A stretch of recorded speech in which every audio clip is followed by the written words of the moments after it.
എല്ലാവർക്കും ഒരു പുതുപുത്തൻ എപ്പിസോഡിലേക്ക് സ്വാഗതം. അങ്ങനെ മാഞ്ചസ്റ്റർ യുണൈറ്റഡ് വേഴ്സസ് ഫുൾഹാം മത്സരം കഴിഞ്ഞിരിക്കുകയാണ്. 1-1 സമനില. ഫുൾഹാം മാഞ്ചസ്റ്റർ യുണൈറ്റഡിനെ സമനിലയിൽ തളച്ചിരിക്കുന്നു. ഇപ്പോൾ 2 മത്സരത്തിൽ നിന്ന് മാഞ്ചസ്റ്റർ യുണൈറ്റഡിന് 1 പോയിന്റും, അതുകൂടാതെ ഫുൾഹാമിന് 2 മത്സരത്തിൽ നിന്ന് 2 സമനില 2 പോയിന്റ്. അപ്പോൾ നമ്മൾ ഫസ്റ്റ് ഹാഫിലേക്ക് ഒന്ന് കണ്ണോടിച്ച് നോക്കിയാൽ തുടക്കം മുതൽ തന്നെ യുണൈറ്റഡ് ആക്രമിച്ച് കളിച്ചിട്ടുണ്ടായിരുന്നു. അത് നല്ല എനർജി ഉണ്ടായിരുന്നു ഒരു ഫ്രണ്ട് ത്രീയിൽ. രണ്ടാമത്തെ മിനിറ്റിൽ നമ്മൾ കണ്ടായിരുന്നു ക്യൂഞ്ഞർ ഒരു അടി പോസ്റ്റിൽ തട്ടിയിട്ട് പോകുന്നത്. അതിൽ ഡോർഗുവിൻ്റെ ആ ഒരു എക്സ്പ്ലോസീവ്നെസ് ഭയങ്കര ഇമ്പോർട്ടൻ്റ് ആണ്. ആദ്യത്തെ ഒരു 15 മിനിറ്റിനുള്ളിൽ യുണൈറ്റഡ് 5 തവണയാണ് ഷോട്ട് അറ്റംപ്റ്റ് ചെയ്തത്. അതിൽ രണ്ടാമത്തെ മിനിറ്റിൽ ക്യൂഞ്ഞർ ആ ഒരു പോസ്റ്റിൽ അടിച്ച് പോകുന്നത്. അതുശേഷം 12ാമത്തെ മിനിറ്റിൽ ബയന്തറിൻ്റെ സേവ്, 13ാമത്തെ മിനിറ്റിൽ ക്യൂഞ്ഞറെ രണ്ടാമത്തെ ഒരു അറ്റംപ്റ്റ്. ആ രണ്ടാമത്തെ അറ്റംപ്റ്റിൽ ആ ഒരു ball controlling, first touch super എന്ന് പറഞ്ഞാൽ അത്രയും കിടിലൻ ടച്ചായിരുന്നു. എനിക്കൊന്ന് 2 ഗോളികളും ഫസ്റ്റ് ഹാഫിൽ നല്ല രീതിയിൽ സേവ് ഒക്കെ ചെയ്തിട്ടുണ്ടായിരുന്നു. അതിൽ ബയന്തറിന് പ്രത്യേകിച്ച് ആ കോർണർ കിക്ക് വരുന്ന സമയത്ത് ചെറിയ ഒരു മിസ്അണ്ടർസ്റ്റാൻഡിങ് വരുന്നുണ്ടോ എന്നൊരു സംശയമുണ്ട്. ആ ഒരു 14 മിനിറ്റ് 15 മിനിറ്റ് വരെ യുണൈറ്റഡ് നല്ല അറ്റാക്ക് ആയിരുന്നു. അതിനുശേഷം 30 മിനിറ്റ് വരെ ആ ഒരു 15-16 മിനിറ്റിൻ്റെ അടിയിൽ ഒരു വലിയ അറ്റംപ്റ്റും അങ്ങനെ ഉണ്ടായില്ല. ഒരു ബോൾ പൊസിഷൻ നോക്കി കഴിഞ്ഞാൽ ഏകദേശം 50-50 ആയിരുന്നു. അതിനുശേഷം പെനാൽറ്റി ബാസിനെ കുറിച്ച് ഞാനിങ്ങനെ നല്ലതിങ്ങനെ ആ ഒരു 30 മിനിറ്റ് വരെ ഞാനിങ്ങനെ ചോദിച്ചു, ബാസി നല്ല കളിയായിരുന്നു, നല്ല സ്ട്രോങ് ആയിട്ടുള്ള പ്ലെയറാണ്, നല്ല ഓക്കെ ആ ഒരു ലെഫ്റ്റ് സൈഡിൽ നല്ല പെർഫോമൻസ് ആയിരുന്നു. അപ്പം നല്ല ഒരു ഇമ്പ്രഷൻ ഇങ്ങനെ വന്നുകൊണ്ടിരുന്ന സമയത്താണ് ആ പെനാൽറ്റി വന്നത്. അനാവശ്യമായിട്ട് മൗണ്ടിനെ വലിച്ചിട്ട് ഒരു കാര്യം ഉണ്ടായിരുന്നില്ല. മൗണ്ടും ചെങ്ങായും തമ്മിലുള്ള ഒരു സൈസ് നോക്കിയാൽ തന്നെ നമുക്ക് മനസ്സിലാവും മൗണ്ടിനേക്കാൾ എത്രയോ വലിയ ഒരു പ്ലെയറാണ്. അപ്പം മൗണ്ടിനെ അങ്ങനെ വലിച്ചു വേണ്ട ഒരു ആവശ്യമില്ല ചെങ്ങായിക്ക്. അപ്പോൾ പെനാൽറ്റി കിട്ടി. Bruno Fernandes, obviously Bruno Fernandes അവർ ക്യാപ്റ്റൻ, യുണൈറ്റഡിൻ്റെ ക്യാപ്റ്റനാണ്, പെനാൽറ്റി ടേക്കറാണ്, നല്ല പെനാൽറ്റി ടേക്കറാണ്. ചെങ്ങായി ബോൾ വെച്ചു, പിറകിലോട്ട് നടന്നു, അറിയാതെ ആ റെഫറി ഒന്ന് തട്ടിപ്പോയി. റെഫറി വേണമെന്ന് വെച്ച് ചെയ്തതല്ല, നമ്മളെല്ലാവരും കാണുന്നതാണ്. അപ്പം ബ്രൂണോ ഫെർണാണ്ടസിൻ്റെ ആ ഒരു റിയാക്ഷൻ ഉണ്ടല്ലോ, ഇങ്ങനെ ദേഷ്യം പിടിച്ച് ഇങ്ങനെ റെഫറിനെ നോക്കുന്ന ആ ഒരു റിയാക്ഷൻ കണ്ട് അതിനുശേഷം പോയി റെഫറിയോട് ഷോൾഡറൊക്കെ ഷ്രഗ് ചെയ്ത് റെഫറിയോട് ഇങ്ങനെ റെഫറിക്കൊന്നും മനസ്സിലായില്ല അതെന്താ സംഭവം. പിന്നെ ആദ്യം പോയി ബോളെടുത്ത് കയ്യിൽ വെച്ചു, പിന്നെ ആദ്യം പെനാൽറ്റി സ്പോട്ടിൽ എടുത്ത് വെച്ചു. അതെല്ലാം കണ്ടത് എനിക്ക് തോന്നി കുറച്ച് ഓവറല്ലേ ആ ഒരു റിയാക്ഷൻ, കുറച്ച് അത്ര ഓവർ ഇടേണ്ട ഒരു റിയാക്ഷൻ. റെഫറി വേണമെന്ന് വെച്ച് തട്ടിയതല്ല, അറിയാതെ തട്ടിപ്പോയതാണ്. പുള്ളിക്കാരൻ പുറകിലേ വരുമ്പോൾ റെഫറി ക്രോസ് ചെയ്യുന്ന സമയത്ത് അറിയാതെ തട്ടിപ്പോയതാണ്, പുറത്തേക്ക് അടിച്ചു കഴിഞ്ഞു. അത് ആ കമൻറ്റേറ്റർമാരെ അതിനുശേഷം കമൻറ്റേറ്റേഴ്സൊക്കെ പറയുന്നുണ്ടായിരുന്നു കുറച്ച് ഓവറല്ലേ ആ ഒരു റിയാക്ഷൻ, അത്ര റിയാക്ഷൻ കണ്ട ആവശ്യമുണ്ടായിരുന്നില്ല. അതിനുശേഷം ആ ഒരു പെനാൽറ്റി മിസ്സായതിനു ശേഷം ബ്രൂണോ ഫെർണാണ്ടസിൻ്റെ കളിക്ക് കുറച്ച് എന്താ പറയുക ഒരു ഡിപ്പായി. അതിന് പിന്നെ ഒരു ബോൾ വെറുതെ കാലിൽ വെച്ചിട്ട് ബാക്കിയുള്ളവരോട് പൊസിഷനിൽ ഇവിടെ അവിടെ പോകുമെന്ന് പറയുന്ന സമയത്ത് ബോൾ എടുത്ത് കൊണ്ടുപോകുന്നൊക്കെ കണ്ടിട്ടുണ്ടായിരുന്നു. പിന്നെ ആ ഒരു അവസാനം ആ ഒരു 40 മിനിറ്റിൻ്റെ ആ ഒരു 45 മിനിറ്റ് ഫസ്റ്റ് ഹാഫിൻ്റെ അവസാന സമയത്ത് ഫുൾഹാം കുറച്ചും കൂടി എന്താ പറയുക നല്ല ആക്റ്റീവ്, ഒരു എനർജി വന്ന പോലെ തോന്നിയിട്ടുണ്ടായിരുന്നു ഫുൾഹാമിന്. സെക്കൻഡ് ഹാഫിലേക്ക് വന്നാൽ തുടക്കത്തിൽ ആ ഒരു ദിയാലൻ്റെ ഒരു ഷോട്ട് ഉണ്ടായിരുന്നു. അതിനുശേഷം ഒരു 4-5 മിനിറ്റ് ഫുൾഹാം കണ്ടിന്യൂസ് ആയിട്ടുള്ള അറ്റാക്ക് ഉണ്ടായിരുന്നു. പിന്നെ സെക്കൻഡ് ഹാഫ് തുടങ്ങി 7 മിനിറ്റ് കഴിഞ്ഞ് 52ാമത്തെ മിനിറ്റിൽ മാഞ്ചസ്റ്റർ യുണൈറ്റഡ് ആദ്യത്തെ സബ്സ്റ്റിറ്റ്യൂഷൻ നടത്തുന്നു. ദാലോനെയും സെസ്കോനെയും ഇറക്കി കസമീറിനെയും ദിയോലിനെയും വിളിക്കുന്നു. 57ാമത്തെ മിനിറ്റിൽ മാഞ്ചസ്റ്റർ യുണൈറ്റഡ് ഗോൾ ഇടുന്നു.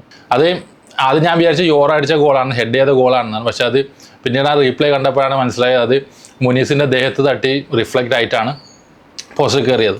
പക്ഷെ ആ ഒരു ഗോളിൻ്റെ സമയത്ത് യോറോ ബാസിനൊന്ന് ചെറുങ്ങനെ പുഷ് ചെയ്തിട്ടുണ്ട്. അതൊരു ഭയങ്കര സ്ട്രോങ് ആയിട്ടുള്ള പുഷൊന്നായിട്ട് തോന്നിയില്ല. അതുകൊണ്ടാണ് തോന്നുന്നു അത് ഫൗൾ വിളിക്കാഞ്ഞത്. ഗോൾ കയറിയതിന് ശേഷം മാഞ്ചസ്റ്റർ യുണൈറ്റഡ് കുറച്ചൊന്ന് അഴിഞ്ഞിട്ടുണ്ടായിരുന്നു. റൗൾ ജിമിനസ്, ആരി വിൽസൺ, സ്മിത്ത് റോ അവരൊരു സബ്സ്റ്റിറ്റ്യൂഷൻ ഒരു നല്ല ക്വാളിറ്റി ഉണ്ടായിരുന്നു. അത് ആ കളിയിൽ പിന്നെ സബ്സ്റ്റിറ്റ്യൂഷൻ ഇറങ്ങി സ്മിത്ത് റോൻ്റെ ഫസ്റ്റ് ടച്ച് തന്നെ ഗോളായിരുന്നു. എന്താ പറയുക ഒരു ഡേഞ്ചറസ് അല്ലാതെ ഒരു പാസ്സായിരുന്നു അത് പോസ്റ്റിലേക്ക്. യുവോബിയുടെ ജിമിനസിന് പന്ത് കിട്ടിയില്ല. സ്മിത്ത് റോ ആരാണ് സ്മിത്ത് റോനെ ആ ഒരു സമയത്ത് ആ ഒരു ബോക്സിൽ മാർക്ക് ചെയ്തെന്ന് തന്നെ മനസ്സിലായില്ല. ഫ്രീ ആയിട്ട് കയറി വന്ന് ഗോൾ അടിച്ചതാണ് സ്മിത്ത് റോ. സെക്കൻഡ് ഹാഫിൽ നമ്മൾ നേരത്തെ കണ്ട പോലെ ഒരു 50-50 ഈ ഒരു മത്സരം ഹോളായിട്ട് നോക്കിക്കഴിഞ്ഞാലും ഒരു മാഞ്ചസ്റ്റർ യുണൈറ്റഡ് ഫുൾഹാമിനെ ഡോമിനേറ്റ് ചെയ്തു, അല്ലെങ്കിൽ ഫുൾഹാം മാഞ്ചസ്റ്റർ യുണൈറ്റഡിനെ ഡോമിനേറ്റ് ചെയ്തതൊന്നും പറയാൻ പറ്റില്ല. പിന്നെ സെസ്കോക്ക് അധികം ഒരു എന്താ പറയുക നല്ലൊരു ചാൻസ് ക്രിയേറ്റ് ചെയ്ത് കിട്ടിയിട്ടുണ്ടായില്ല. അതുകൂടാതെ പുള്ളിക്കാരന് സ്വന്തമായിട്ട് ചാൻസ് ക്രിയേറ്റ് ചെയ്യാനും സംഭവിച്ചില്ല. അവസാന നിമിഷം ആ ഒരു 80 മിനിറ്റ് കഴിഞ്ഞതിന് ശേഷം 2 ഭാഗത്തേക്കും നല്ല സ്ട്രോങ് ആയിട്ടുള്ള അറ്റാക്കിംഗ് വേവ്സ് ഒക്കെ ഉണ്ടായിരുന്നു.